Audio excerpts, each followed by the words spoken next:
رات کو مرزا صاحب گھر آئے تھے۔ وہ جانتے تھے کہ ثنایا آئی ہوئی ہے، اس لیے اس کے لیے چاکلیٹس لائے تھے۔ وہ خوشی سے گھر میں داخل ہوئے تو سامنے ہی لانچ میں عفنان، یالی اور رفعت بیگم بیٹھی تھیں۔ ثنایا ان کے ساتھ نہیں تھی۔ السلام علیکم خالو، کیسے ہیں آپ؟ انہیں دیکھتا عفنان جلدی سے کھڑا ہوتا ان کے گلے لگتے ہوئے بولا، وعلیکم السلام، میں ٹھیک بیٹا جی۔ وہ شفقت سے بولے پر نظریں ادھر ادھر ثنایا کی تلاش میں تھیں۔ اسے دیکھتے وہ تینوں مسکراہٹ دبا کر سنجیدگی کا اظہار کرنے لگے۔ میری بیٹی کہاں ہے؟ انہوں نے رفعت بیگم سے پوچھا۔ اشارہ ثنایا کی طرف تھا جسے وہ اپنی دوسری بیٹی کہتے تھے۔ ثنایا ان کو بہت عزیز تھی کیونکہ وہ ان کے بڑے بھائی عامر صاحب کی سب سے چھوٹی اور مرزا صاحب کی لاڈلی بھتیجی تھی۔ مرزا صاحب ان کے چاچو بھی تھے اور رفعت بیگم کے رشتے کے حساب سے خالو بھی، لیکن سب انہیں خالو ہی کہتے تھے۔ وہ تو سو رہی ہے خالو، آپ لیٹ آئے ہیں اس لیے ناراض تھی آپ سے، عفنان سنجیدگی سے بولا۔ ثنایا جو دروازے کے پیچھے ہی چھپی ہوئی تھی خاموشی سے قدم اٹھاتی مرزا صاحب کے پیچھے جا کر کھڑی ہوئی۔ کیا نہیں، میری بیٹی مجھ سے ناراض نہیں ہوتی کبھی بھاؤ۔ وہ ابھی بول ہی رہے تھے کہ ثنایا نے پیچھے سے آ کر ایک دم انہیں ڈرایا، پر اس کا منہ لٹک گیا تھا کیونکہ مرزا صاحب تو بالکل ہی نہیں ڈرے تھے۔ کیا خالو، آپ تو ڈرے ہی نہیں، کبھی تو ڈر جایا کریں، وہ مصنوعی خفگی سے بولی اور مرزا صاحب نے کہکا لگایا۔ سیڑھیوں سے اترتے سنان نے اس کی یہ ساری کارروائی دیکھی تھی۔ مجھے ایسے ہی لگ رہا تھا کہ بدل گئی ہے، حرکتیں تو اب بھی پہلے کی طرح ہی ہیں۔ آج پہلا دن تھا اس لیے چپ چاپ بیٹھی تھی، اب اپنے اصلی رنگ دکھائے گی۔ اس کا اشارہ اس کی شرارتوں کی طرف تھا۔ اس نے سوچتے ہوئے سر جھٹکا اور نیچے آیا جہاں مرزا صاحب ثنایا کے سر پر شفقت سے ہاتھ رکھے اسے دعا دے رہے تھے۔ جیتے رہو بچے، ثنایا مسکرائی تھی۔ تھوڑی دیر ان سب نے وہیں بیٹھ کر باتیں کی، پھر سنان عفنان کو لیتا باہر چلا گیا تھا۔ پیچھے موجود افراد باتوں میں ایسے گم ہوئے کہ 9 بج گئے جب رفعت بیگم مرزا صاحب کے لیے چائے جبکہ ثنایا اور یالی کے لیے دودھ لائی تھیں۔ یہ لو ثنایا، جلدی سے سارا پیو، رفعت بیگم اسے اور یالے کو دودھ کا گلاس پکڑاتے ہوئے بولی۔ یالے نے تو اپنا گلاس آرام سے تھام لیا تھا، لیکن ثنایا نے آنکھیں پھاڑ کر گلاس اور رفعت بیگم کو دیکھا۔ خالہ جانی پلیز، یار آپ کو پتہ ہے نا میں دودھ نہیں پیتی، مجھے نہیں پسند بالکل بھی، میں نے بھی چائے پینی ہے، ثنایا منہ بگاڑ کر منت بھرے لہجے میں بولی۔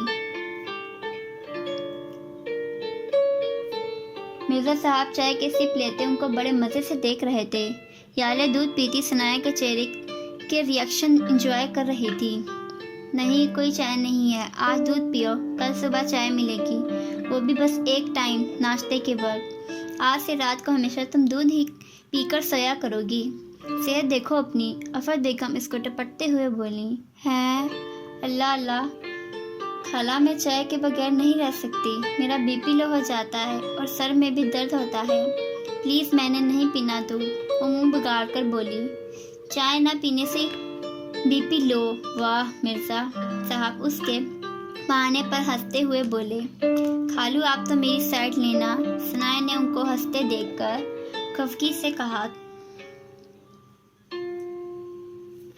اچھا بیٹا جی، ابھی دودھ ہی پی لو، دیکھو خالہ جانی کتنے پیار سے لائی ہیں آپ کی، چائے بھی پی لینا، پر آج نہیں کل، اوکے؟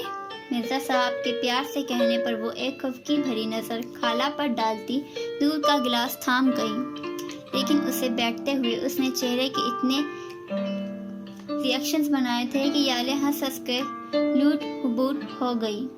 مرزا صاحب اور رفعت بیگم کا حال بھی یالے سے زیادہ مختلف نہ تھا۔ چلو بیٹا، اب آپ لوگ جا کر سو جاؤ، 10 بج گئے ہیں، سنان اور عفنان آ جائیں گے بعد میں۔ رفعت بیگم کے کہنے پر وہ دونوں کمرے میں چلی گئیں۔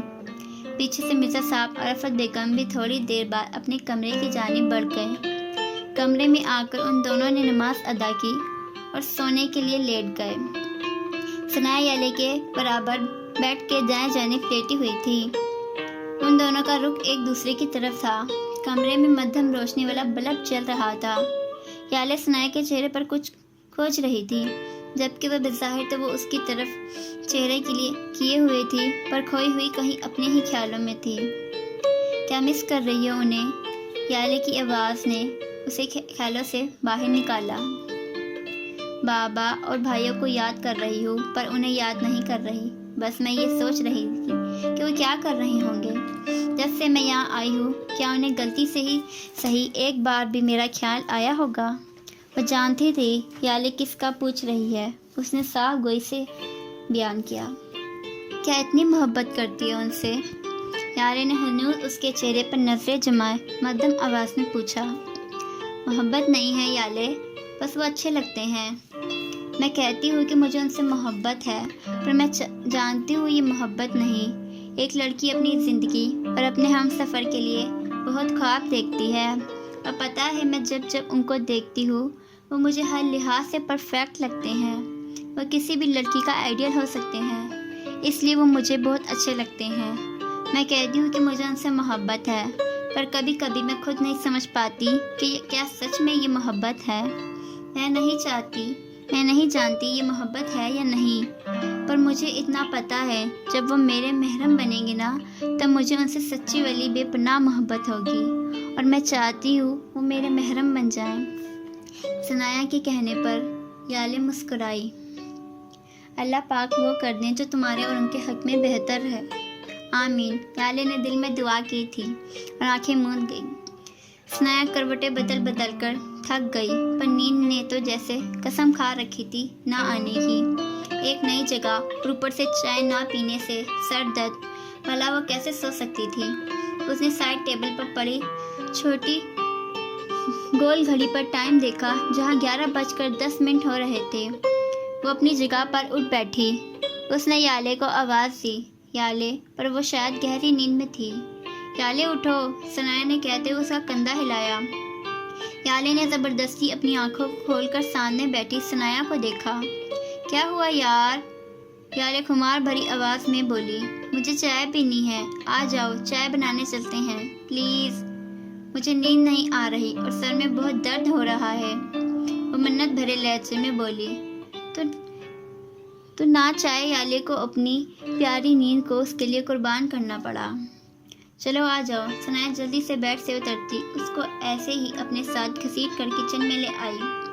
یالے نے آنکھوں کا مسئلہ اور فریج سے دودھ نکال کر ثنایا کو پکڑایا۔